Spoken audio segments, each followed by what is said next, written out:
1,00,000 మంది శివభక్తులతో కలిసి మహారుద్రాక్ష పూజలో పాల్గొనండి. వెంటనే కాల్ చేసి మీ పేరును నమోదు చేసుకోండి.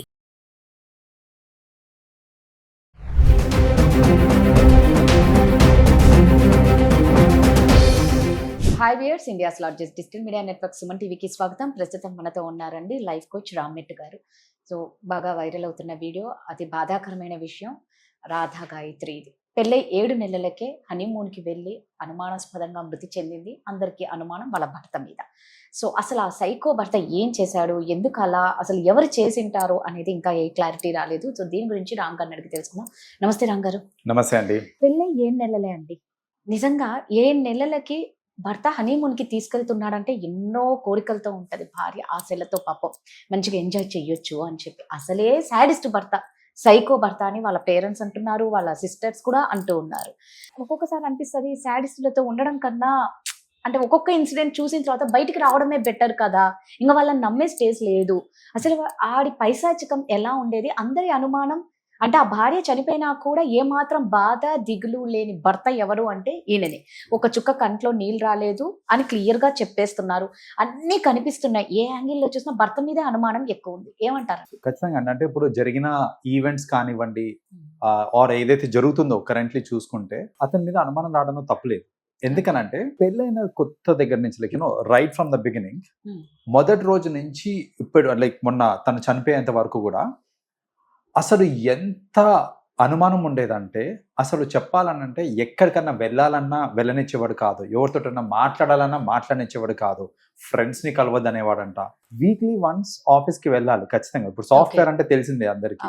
ఇప్పుడు ఎంత వర్క్ ఫ్రమ్ హోమ్ వచ్చినా కూడా వారానికి ఒకసారి వెళ్ళడం మ్యాండేటరీ. ఆ వెళ్ళిన ఒక రోజు మళ్ళీ అందరూ తను ట్రాకర్ పెట్టేసి, ఆమె బ్యాగ్లో ట్రాకర్ పెట్టేసి రోజుకి 20-30 వీడియో కాళ్ళు. ఎక్కడున్నావు, నువ్వు క్యాబ్లో కూర్చొని ఉన్నాను, నేను క్యాబ్లో వెళ్తున్నాను ఆఫీస్కి అని అంటే వెళ్ళగానే స్టార్ట్. ఇంకా ఆఫీస్ కూడా రీచ్ కాలేదు, అప్పుడే వీడియో కాల్ స్టార్ట్. ఎక్కడున్నావు నువ్వు అంటే క్యాబ్లో ఉన్నాను, ఆఫీస్కి వెళ్తున్నాను. నీ ఇటు పక్కన ఎవరు కూర్చున్నారు, అటు పక్కన ఎవరు కూర్చున్నారు, నువ్వెందుకు వాళ్ళ పక్కన ఎందుకు కూర్చున్నావు, నువ్వు ముందు కూర్చోవచ్చు కదా, లేకపోతే ఇలాంటి మాటలన్నీ. ఆబ్వియస్లీ ఇప్పుడు ఒక క్యాబ్ అన్నప్పుడు ఎక్కడ ప్లేస్ ఉంటే అక్కడ కూర్చోబెడతారు, అంతేగాని ఇప్పుడు నాకు అదే సీట్ కావాలి అని అంటే ఇవ్వరు. అట్లా నువ్వు ప్రైవేట్ క్యాబ్ బుక్ చేసుకోమా అని చెప్పేస్తారు అంతే. సో ఆఫీస్ క్యాబ్లో వెళ్ళేటప్పుడు కూడా ఎలా గోల పెట్టడం, నువ్వు అక్కడ ఎందుకు కూర్చున్నావు, ఇక్కడ ఎందుకు కూర్చున్నావు, పక్కన మీద ఎందుకు కూర్చున్నావు, ఇవన్నీ మాటలు. అండ్ ఆఫీస్కి వెళ్ళిన తర్వాత కూడా పద్దాక వీడియో కాల్ చేయటము, చుట్టుపక్కల ఎవరున్నారు చూపి అని అనటము, నీ సరౌండింగ్స్ చూపి అని అడగటము. ఇన్ని జస్ట్ ఇమాజిన్ అండి, ఆఫీస్లో ఉండేదే ఒక 8 గంటలు.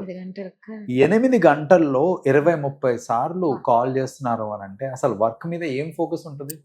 ఆ అమ్మాయి కంప్లైంట్ కూడా చేసిందంట వాళ్ళ ఇంట్లో వాళ్ళకి. ఏంటంటే ఇన్నిసార్లు ఫోన్ చేస్తుంటే అసలు నేను వర్క్ మీద ఫోకస్ చేయలేకపోతున్నాను, వర్క్ చేయలేకపోతున్నాను అని కంప్లైంట్ కూడా చేసింది ఇంట్లో. సో అంత చెప్పినప్పటికి కూడా అతనికి సంజాయించింది, అప్పటికి కూడా మానలేదు. సో ఇంత మరీ ఏంటంటే గ్రిప్లు పెట్టేసుకొని అనుమానిస్తూ ఇలా చేయటం వల్ల ఏంటంటే ఆ అమ్మాయి అప్పటికి చాలా ట్రబుల్ ఫేస్ చేసింది. 7 months అట్లా అయింది వాళ్ళ పెళ్ళి అయ్యి.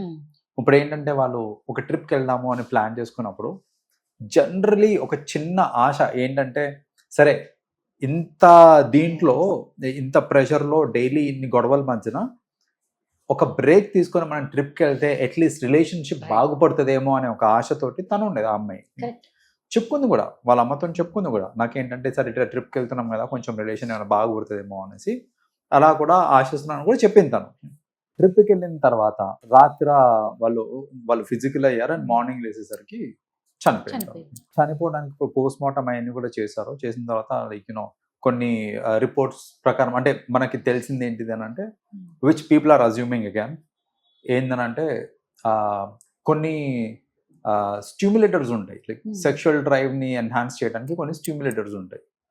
ఆ టాబ్లెట్స్ ఓవర్ డోస్ అవ్వడం వల్ల ఏమైనా అయిందా? సో ఇక్కడ మల్టిపుల్ వ్యూ పాయింట్స్ ఏమొస్తున్నాయి అని అంటే, ఇప్పుడు ఆ అమ్మాయి చనిపోయింది మార్నింగ్. చనిపోయిన తర్వాత నేను బయటికి వెళ్ళి కంప్లైంట్ హోటల్ అథారిటీస్కి చెప్పాడనమాట, ఇలా అమ్మాయి చనిపోయింది, లోపల పొద్దున్న లేసేసరికి చనిపోయింది అనేసి చెప్పాడు. ఇప్పుడు ఆ అబ్బాయి వర్షన్ ప్రకారం ఏమై ఉంటుంది ఇక్కడ అని అంటే, ఇప్పుడు అతను ఏం చెప్తున్నాడు అని అంటే, ఎన్హాన్సర్స్ తీసుకున్నాము అంటే మ్యూచువల్గా ఇద్దరిని ఒకరినొకరు సాటిస్ఫై చేసుకోవడానికి ఎన్హాన్సర్స్ తీసుకున్నాము, ఆమెకు డోస్ ఎక్కువైంది అనేసి అతని వాదన. మరికొందరు ఏంటంటే కావాలని ఇతనే ఎక్కువ డోసు ఇచ్చాడేమో అని మరికొందరు వాదన. ఇంకేదైనా రీజన్స్ వల్ల అంటే ఆల్కహాల్ అవి కూడా కన్జ్యూమ్ చేయడం వల్ల అయిందేమో అనేసి కొందరు. వాళ్ళ మదర్ క్లియర్ కట్ చెప్పారు, లైక్ ఆల్కహాల్ లాంటివి అసలు మా ఇంట వంట లేదు, అవును. సో దానికి పాసిబిలిటీ తక్కువ అనేసి వాళ్ళ మదర్ చెప్పారు. బట్ స్టిల్ జనరల్ గా కపుల్స్ మధ్యన ఏం జరుగుతుంది, Yes. కపుల్స్ కలిసి కూర్చొని తాగుతున్నారు లేదా అనేది పేరెంట్స్ నాకు తెలియదు కాబట్టి స్పెక్యులేషన్, అంటే అది కూడా ఒక పాసిబిలిటీ అయి ఉండొచ్చు అనేసి. So what ever it is, ఇక్కడ ఏంటంటే ఇలా స్టిమ్యులేటర్స్ వల్ల డెత్ అవ్వడం వల్ల ఇట్ ఈస్ వెరీ డిఫికల్ట్. ఏంటంటే ఇప్పుడు ఆ అమ్మాయి తనకి తానే తీసుకొని డోసేజ్ ఎక్కువై చనిపోయిందా, లేకపోతే ఈ అబ్బాయి ఇచ్చాడా వేసుకో నువ్వు అనేసి ఓవర్ డోస్ ఇచ్చాడా అనేది ఇప్పుడు డిటర్మైన్ చేయడం అనేది it is a major problem. ఇప్పుడు నోస్ లో నుంచి బ్లడ్ రావడం, ముక్కు కోసారు అని కూడా అంటున్నారు. మరి అంటే ఆ టాబ్లెట్ వల్ల ఇలాంటి ఎఫెక్ట్స్ ఉంటాయి. ఎన్నో సైడ్ ఎఫెక్ట్స్ ఉంటాయండి. బట్ టాబ్లెట్స్ ఓవర్ డోస్ అవడం వల్ల ఎన్నో సైడ్ ఎఫెక్ట్స్ ఉంటాయి. సో ప్రాబ్లం ఏంటంటే చాలా మందికి అసలు డోసేజ్ ఏంటి అని తెలియదు. అసలు దానిలో డోసేజ్ ఉంటుంది, ఎంత డోసేజ్ తీసుకోవాలి, నాకు ఎంత డోసేజ్ సూట్ అవుతుంది అనేది తెలియని కూడా తెలియదు. ఏదో వెళ్తారు, కొంటారు, తీసుకుంటారు. కొందరు ఇట్లా సైడ్ ఎఫెక్ట్స్ తోని బాధపడతా ఉంటారు. సైడ్ ఎఫెక్ట్స్ మల్టిపుల్ విధాల్లో ఉంటాయి. అవన్నీ తెలియక వెళ్ళి ఏదో కొనేసుకొని ఈ టైం బీయింగ్ వచ్చే ప్లెజర్ కోసం కానివ్వండి, దట్స్ ఓకే. బట్ మీరు డోసేజ్ ప్రకారం తీసుకున్నారంటే అది వేరు, అండ్ ఎప్పుడో ఒకసారి తీసుకున్నారంటే అది వేరు. సో అసలు డోసేజ్ ఏంటి తెలియకపోవడము, ఫ్రీక్వెంట్ గా తీసుకోవడం, ఇట్లాంటివి చేయడం వల్లనే ఎన్నో ఇబ్బందులు వస్తూ ఉంటాయి. సో ఇప్పుడు మీరు అన్నట్లు వాళ్ళ హస్బెండే చంపేశారేమో అని అందరికి డౌట్ వచ్చేలా ఉంది అని అంటే ఆయన సైకో కాబట్టి. ఇదే ఒక మంచి హస్బెండ్ వైఫ్ హనీమూన్కి వెళ్తే ఇలాంటివి మేబీ జరగవేమో. ఎవరైనా థర్డ్ పర్సన్ వచ్చి చంపాలి. మనం కొన్ని రోజుల క్రితమో 1 year బ్యాక్ కూడా ఒక హనీమూన్ ట్రిప్ తో భార్య భర్తను చంపేసింది. Right. సో అంటే ఇక్కడ క్లియర్ గా ఒక హనీమూన్కి వెళ్ళి ఒక మూడో వ్యక్తి ప్రమేయం కనిపించినప్పుడు ఆటోమేటిక్ గా ఏదర్ భార్య మీద కానీ లేదంటే భర్త మీద కానీ అనుమానం వస్తుంది. Right. సో ఇప్పుడు ఇక్కడ సాక్ష్యాలు అనేది క్లియర్ గా ఉన్నాయంటారా? అంటే ఇంకా ఇప్పుడు ఇంకెవరన్నా హస్తం వేశారు అన్న దానికి ఏమన్నా ఎక్కడ చూసినా ఏం కనిపించట్లేదేమో అనిపిస్తుంది. So that's one. ఎందుకంటే ఇప్పుడు చూడండి, చనిపోయింది నైట్ టైం వాళ్ళ రూమ్ లో, వాళ్ళ ఇప్పుడు ఒక పబ్లిక్ ప్లేస్ లో చనిపోయింది అని అంటే అది వేరు విషయం. రూమ్ లోపల చనిపోయింది. సో ఆబ్వియస్లీ రూమ్ లోపల ఉన్నది వీళ్ళిద్దరే. సో ఇప్పుడు ఐదర్ రెండే ఆప్షన్స్ ఉన్నాయి ఇక్కడ.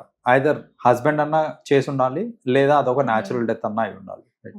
సో అంటే ఆ డోసేజ్ ఎక్కువ తనకి తానే తీసుకొని చనిపోవడం అన్నా అయి ఉండాలి అది. సో రెండిట్లో ఒక పాసిబిలిటీ ఉంది, కానీ ఒక థర్డ్ పర్సన్ ఇన్వాల్వ్మెంట్ అనేది పాసిబిలిటీ చాలా రేర్ గా ఉంది, కనిపించట్లేదు, అసలు కనిపించట్లేదు.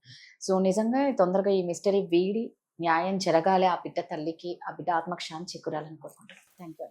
వెల్కమ్ అండి.